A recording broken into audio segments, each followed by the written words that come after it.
ამომყევით ეშმაკის სახლი უნდა გაჩვენოთ. ხუმრობა იქით იყოს და რეალურად ეს სახლი, რომელიც თბილისის ერთ-ერთ ყველაზე ლამაზ უბანში მდებარეობს, ხშირად არის მოხსენებული როგორც ეშმაკის სახლი. ალბათ თუ დააკვირდებით მის ექსტერიერზე სხვადასხვა რქოვან ფიგურებს, არ გაგიკვირდებათ თუ რატომ ეძახიან ეშმაკის სახლს. არსებობს სხვადასხვა ლეგენდები ამ სახლზე, თუმცა არც ერთი ლეგენდა ოფიციალურად დადასტურებული არ არის. რეალურად ეს სახლი 1898 წელს აშენდა და მისი არქიტექტორი არის ალექსანდრე შიმკევიჩი, რომელსაც არაერთი უნიკალური იმ დროის ნაგებობა ეკუთვნის თბილისში, მათ შორის ერთ-ერთი არის სამოქალაქო სასამართლო.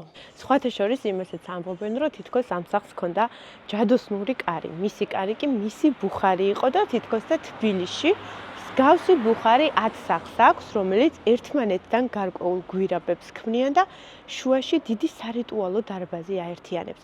იძახიან იმასაც, რომ სწორედ ბერია, როცა თბილისს სტუმრობდა, ის იყენებდა თითქოს და ამ საიდუმლო გვირაბებს. საყვარელი ლეგენდაც არსებობს ამ სახლზე. თითქოს და ეს არსებები, რომლებიც ბევრს მიაჩნდა, რომ ეშმაკის გამოსახულებები იყვნენ, იმიტომ დახატა ამ ადამიანმა, იმიტომ ამოტვიფრა სახლის ექსტერიერზე, რომ მისი ქალიშვილი ძალიან ლამაზი იყო და სურდა მისი მრავალრიცხოვანი თაყვანისცემლები დაეფრთხო. ზევითაც რა საინტერესოა ყველაფერი. რეალურად ეს არის არსებები, რომლებმაც ეს სახლი ლეგენდარულ სახლად აქცია, თუმცა მე გეტყვით, რომ ისინი ცოტა მახინჯის შესახედად ცუდი, მაგრამ რეალურად კეთილი არსებები არიან.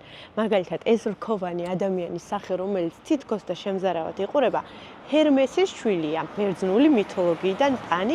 მე ნამდვილად არ მეშინია ესეთი ლეგენდების, თუმცა მითები რაღა დაგიმალოთ და ძალიან მიყვარს.